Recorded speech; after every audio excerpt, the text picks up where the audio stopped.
Suguru Geto's character has always been a point of discussion, with people either viewing him as this malicious, crazy person who's obsessed with killing off the weak and may or may not be slightly racist. Who can't even use jujutsu. Meanwhile, the other portion of viewers view Geto as a misunderstood person who simply wishes the best for his people, those being jujutsu sorcerers. I mean, he literally said at the end of JJK 0 that he bore no hatred to those at Jujutsu High. He simply just couldn't wear a heartfelt smile while living in a world where the strong protected the weak. Meanwhile, the weak are creating the problems that the strong have to solve. Now, for those of you who don't know how the world of JJK operates or simply don't care, I'm gonna provide y'all with some insight, alright? Basically, cursed spirits are born from negative emotions that both non-sorcerers and sorcerers experience, aka cursed energy. Now, there are two types of people in this world.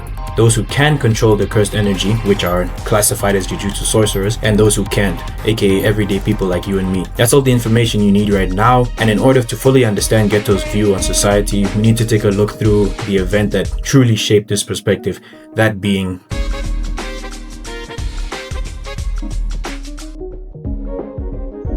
now, in this arc, Geto and Gojo are both students at Jujutsu High, and it's actually Gojo who believes that saving those who he deems as inferior is a waste of time and effort. Meanwhile, Geto is the one to keep him in check with his ideology that being a Jujutsu sorcerer, it's their duty to protect the weak. Keep in mind that this moral viewpoint is one that will be questioned multiple times throughout this arc. Before I get into this arc though, it's important to establish through whose perspective we experience this story from. I see many people saying that it's Gojo retelling the story due to the end of this arc centering around Yuji, Megumi, and Nobara, harassing Gojo as he awakes from his slumber because he called him in for something, I don't know. However, in my opinion, I believe that this story was told through Geto's perspective because of two main points. The first point being that we see Geto in more vulnerable states, such as in the shower and also standing alone in a train contemplating life. And the second point being that after the Riko Amanai mission, while Gojo, ascended in power levels and being proclaimed as the strongest, Geto, on the other hand, has been portrayed as depressed, secluded, along with physically and mentally exhausted. There are many other examples of this being prevalent, but I'll get to them eventually. Right now, I need to explain the events of the arc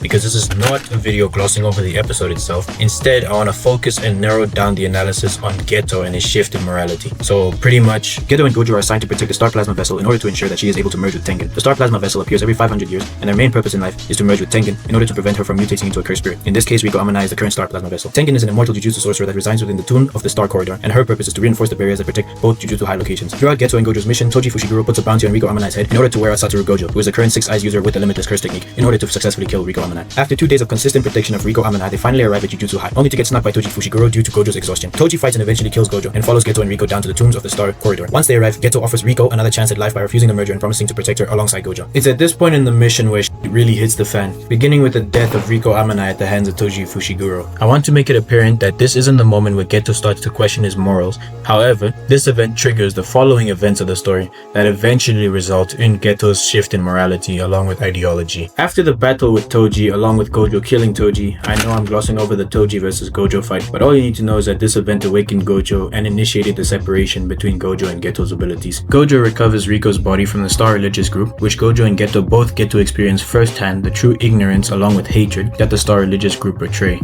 Instead of attempting to understand the weight behind Riko's passing, along with the fact that she's a child, all they saw was the Star Plasma Vessel was dead, and that was essential for their group. Gojo, in response to this, suggests to Geto that they kill every single person in the room, due to the fact that Gojo still believed killing non-sorcerers wasn't an issue. However, once again, Geto sticks to his beliefs and denies Gojo's request, stating that this is still an immoral action. At this point, Geto begins to question his purpose in life, along with re-evaluating whether his belief is truly what he believes in, or is something he was conditioned to believe in. Now, I really want to talk about this specific frame within the anime, as I believe this is one of the best visual demonstrations of the contrasting moral beliefs both Geto and Gojo hold at this moment in time. Geto, while positioned on the left of the screen, still believes that the strong should protect the weak, despite everything he went through up until this point. Meanwhile, this mission further established and strengthened Gojo's belief that protecting the weak only puts the strong at greater risk, and that in the end, the strong should only be looking out for each other and themselves. After a quick time skip, 1 year after the results of the Riko Amanai mission, Gojo has officially become the strongest, with him being able to permanently keep Infinity activated, having mastered Reverse Curse technique, and beginning to learn domain expansion. On the other hand, Geto's growth as a sorcerer has stagnated severely due to PTSD induced by Riko Amanai's death.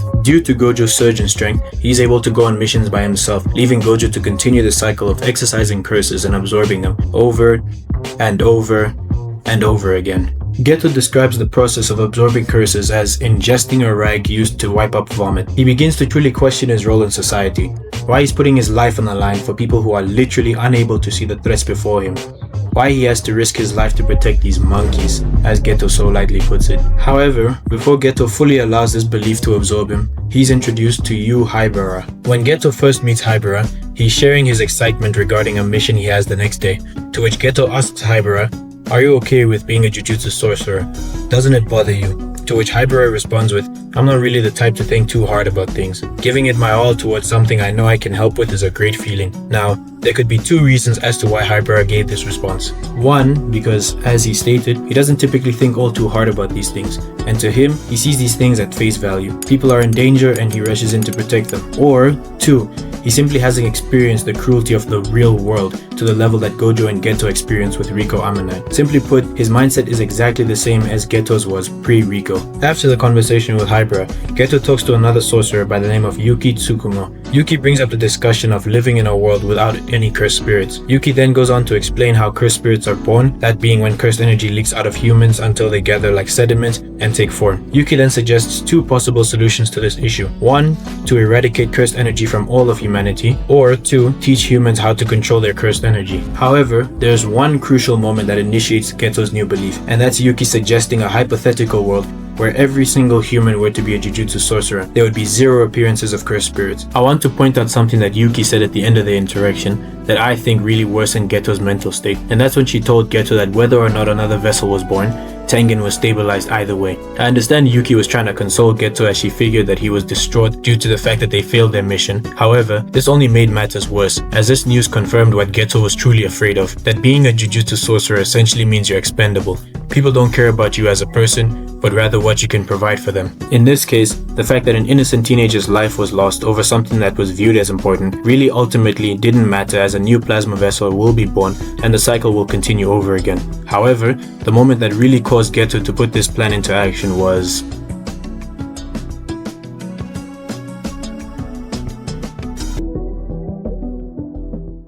Geto and Nanami talk about the mission that Haibara mentioned previously, while staring at Haibara's corpse. It is at this point where, once again, Geto truly questions the purpose of jujutsu sorcerers. He questions if being a jujutsu sorcerer is like running a marathon. What if all that's at the end of the road is a mountain of our fellow sorcerers' corpses? Geto's final straw was seeing two little girls, aka Mimiko and Nanako, being trapped in a cage and treated like monsters. After being separated from his peers for over a year, dealing with the PTSD caused by the Star Plasma Vessel mission, watching non-sorcerers die, all while trying to convince himself that non-sorcerers are worth saving and it's a sorcerer's duty to protect them, and now seeing two young sorcerers being caged up by their village due to their abilities, Geto finally snaps and proceeds to kill every single villager in that village along with his own parents. Gojo hears about this news from Principal Yaga and refuses to believe the horrible news. He sets out to confront Geto and gain answers from him, and Geto confirms it. Gojo questions Geto's choice and actions, seeing as he was the one who used to believe that it was a sorcerer's job to protect the weak, to which Geto states that killing off all non-sorcerers is justice. Gojo obviously objects Geto's point of view, to which Geto tells Gojo that he could do it if he really wanted to, and proceeds to ask the question that we all know. Do you think you're the strongest because you're Satoru Gojo? Or are you Satoru Gojo because you're the strongest? Now, for the longest time, I didn't really understand what he meant by the statement. I just assumed that it was the writers fooling around in the studio, but now I've gained a full understanding of this phrase. Essentially, Geto's attempting to make Gojo question his own identity by asking whether it was his personality that drove him to become the strongest, or did being the strongest change his personality. A better way of understanding this phrase is by applying it practically. At the beginning of the story, Gojo is a pretentious, self-centered sorcerer who believes that he should only protect himself along with fellow sorcerers. However, after having a brush with death at the hands of Toji Fushiguro, he ascends to godly status, becoming, as he delicately puts it, The Honored One. After this event, Gojo leaves his fellow sorcerers behind in terms of strength and learns all these new abilities like RCT, Hollow Purple, and the use of his domain expansion. He begins to mature, and I say this very delicately, and slowly understands his role in society. Upon hearing the news, Gojo officially owns Geto's previous ideology. Now, it could be argued that Gojo only became the strongest because of his own ego and claiming he is the honored one after fighting Toji. Or it could be said that after becoming the strongest, his ego slowly strengthened to the extent that he proclaims himself as the strongest. But anyways, I'm getting ahead of myself. Let me get back on topic. Now, one thing I always questioned when I seen this scene was, How the hell did nobody hear their entire conversation? I mean, it's not like they're standing right next to each other. They're a good couple meters away from each other. I mean, they're talking about whether or not it's morally correct to eradicate the entire human race. But anyways, once again, let me get back on track. I want to take a moment to analyze Geto and Gojo's perspectives on how this event unfolded, specifically with this frame from the anime because it's not really shown in the manga. From Geto's perspective, he remembers this moment in a more light-hearted perspective, seeing as in his mind, this moment was a fresh start after having to suffer for an entire year while watching his peers advance and improve. However, in contrast, Gojo's perspective of this moment was remembered as dark and gloomy, seeing as not only was his only friend revealed to be a Jujutsu terrorist, but at the same time, the person he called his best friend, the only person he ever called his best friend, the person who consistently ensured that he remained on the right track in terms of morality, just switched his ideology and embodied his previous ideal. I feel like there's also a hint of guilt in Gojo's scene, as in my opinion, I think Gojo holds himself extremely accountable, as if Gojo had just been there for his friend, maybe this could have all been prevented. Ironically, both men inherit each other's ideals. The young Geto believes that the strong should protect the weak, while the young Gojo dismissed those beneath him. By adulthood, Gojo had adopted Geto's compassion, while Geto had adopted Gojo's elitism.